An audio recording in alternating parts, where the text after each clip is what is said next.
Hello, I'm Jackson Fox, and today I'll be teaching you guys about GDP. So we'll be diving into how to calculate GDP, what GDP is, real GDP, and what counts for GDP and countries' GDP, everything about GDP today. So let's dive right into it. All right, so GDP stands for Gross Domestic Product. And what that means is GDP is a monetary measure of the market value of all the final goods and services produced in a specific time period by countries. So this may mean annually, yearly, which same thing, but a lot of countries measure GDP yearly. It could be quarterly for specific areas in a country, or even like different countries, which it's kind of like the national way to compare countries, I guess. Hard to explain that, but we'll dive deeper into it. So the GDP formula. So the GDP equals private consumption plus gross private investment plus government investment plus government spending plus exports minus imports. This may seem like a lot right now, but we will go over this later and you will have a better understanding of it deeper into the video. So the question that comes up is why GDP? This was the question I first asked when I had no idea what it was. I didn't really know what the significance of it was. So I put together my own little definition of GDP that helped me better understand what it was. So GDP is an efficient way to measure the overall wealth of a country by accounting for all the products produced in the economy. This is kind of a broad definition of GDP, but it covers the basis of it, and it's what you need to know to move forward. So let's keep going here. And now we have this slide. So I really included this because a lot of people think GDP determines how well off a country is. That's not necessarily the case. So as GDP may seem like it measures everything, GDP only measures the products produced in an economy, basically telling you how well the economy is doing. You can assume if the GDP is higher for a country, that their economy is better off and producing more newly produced products. So GDP does not account for the health of a country, the education, the equality of opportunity it may provide, or the quality of life a country may have. So a country with a lower GDP may possibly be better off with a country than a higher GDP. If you think of Switzerland compared to India, the quality of life in Switzerland is probably better than India. I'm not sure, I don't live in Switzerland, but India has a much higher GDP than Switzerland. So as we continue to go on, let's talk about what counts towards GDP. As I already mentioned, GDP is only newly produced goods. So if I had a 2017 Altima that I already bought off someone and I wanted to sell it in 2022, that would not be counted towards the annual GDP as it's not a newly produced good. So GDP does not measure used goods, transfer payments, non-market activities, or illegal goods such as drugs.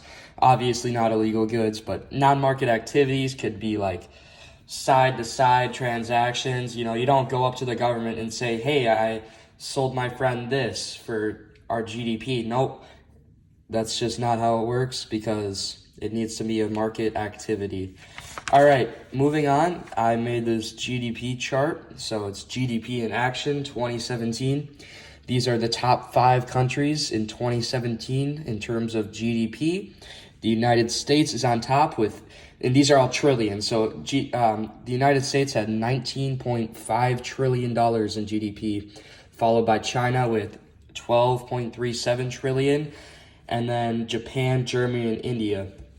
And what I found interesting about this was I was expecting to see United States, China, and Russia somewhere in the top 5, but they're actually around 8 or 9 in total GDP.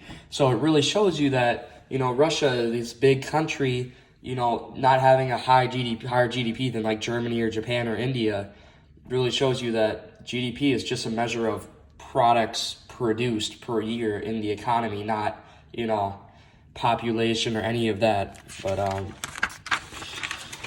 yeah, so now we're moving on to real GDP versus GDP, nominal GDP, same thing. And what this is basically real GDP versus GDP is all based off of inflation. So I kind of spoiled the next slide already, but real GDP is nominal GDP. It's the same exact thing, but the only difference is real GDP is adjusted for inflation. So as we go on, I'm going to show you the formula. Here's the formula for real GDP. It's real GDP equals nominal GDP divided by the GDP. This should be deflator. So it should be nominal GDP divided by the GDP deflator. But that's kind of the gist of it. You just factor in inflation, and that's your real GDP compared to your nominal GDP. All right, so now that we're wrapping everything up, I wanted to go over some key points that I kind of, thought would be important. So you got to know the difference between real versus nominal GDP. And we just went over that. So different formula is basically the main takeaway. You got to remember that real GDP is nominal divided by the GDP inflator, and the only difference is inflation. Inflation is a key role in the difference between the two. It's the only difference between the two. So if you remember that the difference between real GDP and nominal GDP is inflation, you got a good understanding of what both of them are. So I'm looking back at some of these slides, and another thing I found useful was remembering what GDP measures. So GDP measures newly produced products.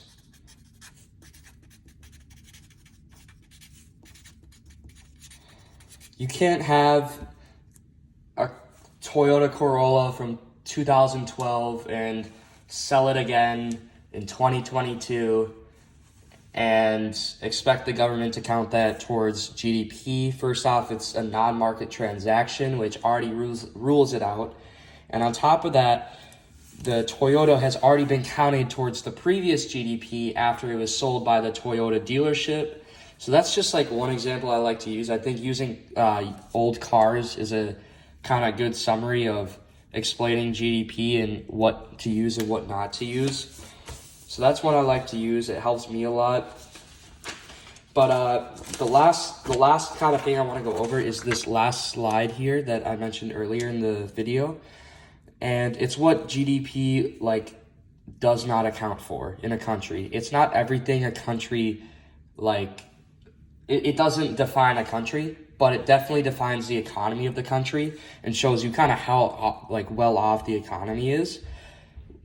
But GDP does not account for health, education, opportunity, and quality of life, which makes sense because it only measures, money, the economy, and stuff like that. So that's my video for today. I hope you guys enjoyed. And I hope you guys have a good day. Thank you.